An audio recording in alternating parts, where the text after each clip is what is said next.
humna hin qabnu turre dammaqiinsa ummataa hin qabnu turre san qofaat garuu kan nuyi mataa hirre qalbii hirre ani haa cabu bakka keessan ani haa cabu ani haa laafu bakka keessan ani of haa dhabu ani haa gogu bakka keessan ani haa xuuxamu anaaf jecha goydanii anaaf jecha bayxanii anaaf ifuudhaaf ofiif waadamtanii foon ergisaa boruu itti deebitanii lafe maafi hafuuranuu baguma har'anuuf geettanii lafe maaf hafuuranuu baguma har'anuuf geettanii mee isin eenyuun isin moggaasu mee jecha kamiinin hojii keessan ibsu yoo maal isiniin jedhee isin yaame kan garaa koo uf qabbaneessu dhabee itti dhiisuuree jecha isiniin ibsu Maartin Luuter Kingin isiniif moggaasu moo Muhammad Alii isiniif moggaasu moo Neelsan Mandeellaa jedhee isaan wal isin fakkeessu moo Mahatma Gandhi isiniin jedhu isa sabaaf uf beelessu maqaa gootota addunyaa kanaa kamiin isin ibsu lakki naaf hin gahu isin tokkolleen madaalli keessan naaf hin kaasu jawaarota jedhee isiniifuu maqaa moggaasu addunyaan hegereef maqaa keessan seenaadhaan wal haa barsiisu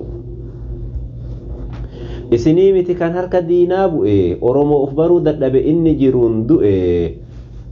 isin sabaaf gubattan sabaaf waadamtanii nuuf ifuudhaaf ofiif belbeltanii foon fixattanii lafee qofatti haftanii isinuu rabbii gaditti saba keessan abdattanii sabni sun har'a bakka lamatti bahee Israa'elii fi Filistiimiin walitti ta'ee nuti gamanuma jirra kun gamatti bahee achii as nutti darbata nafxanyaaf ulee tahee du'ateessan hawwa'ee lallabaa diina wajjiin gad bahee akka diinatiif qaata duutu silaa akka rabbiitiif lubbuun keessan hanga har'aa jira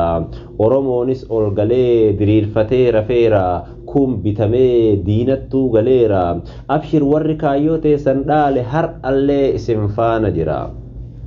osoo garruu dhugarraa hin gorruu sabaaf jiraanna hanga duunee dabarruu dhaloota sodaa hin dhaalchifnu gootummaa nurraa haa baruu yoo nu dabarrellee jara warri dabaree dhaaluu jettanii dhaloota keessatti siidaa ijaarattanii ufii bayxanii cobxanii dhalootaaf iftanii galma gaya abshiruu kaayyoon keessanii achitti hin haftan abshiruu inuma baatanii mootummaa Oromoos inuma taatanii mootii biyya sanaas inuma taatanii jennee muramte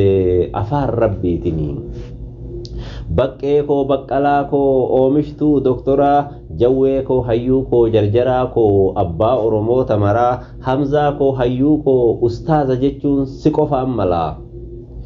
isin biyya sanni baraartan kaleessam dhugaan hin jiraattu biyya hamtuu san keessa maafiyatu isin hidhee gareen shoror keessa biyya bulcha jedhee jenosaayidii gaggeessaa kuni mililik himatu nutti ol bahe boolla ture keessa yoo jedheen malee ilma isaati jechuunuu na rakkisa dukkanni hammaatti yeroo dukkan durisaa amma jalaan diddiimatti bari'uu fi lafti dimimmisa warri har'a diina wajjin nutti duulu borhoo yoo bariite eessa of geessa gaafii tana deebisaa jarumaaf hin dhiisa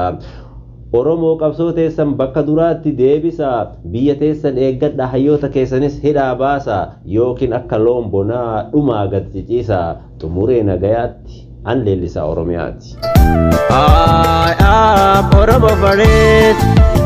Jewar Oromo Faris Jewar Oromo Faris We are Oromo Faris Oromo Faris We are Oromo Faris Jawade kono yenya manges Anis hidamaadha gartokkeen qaama kootii hidhaa jira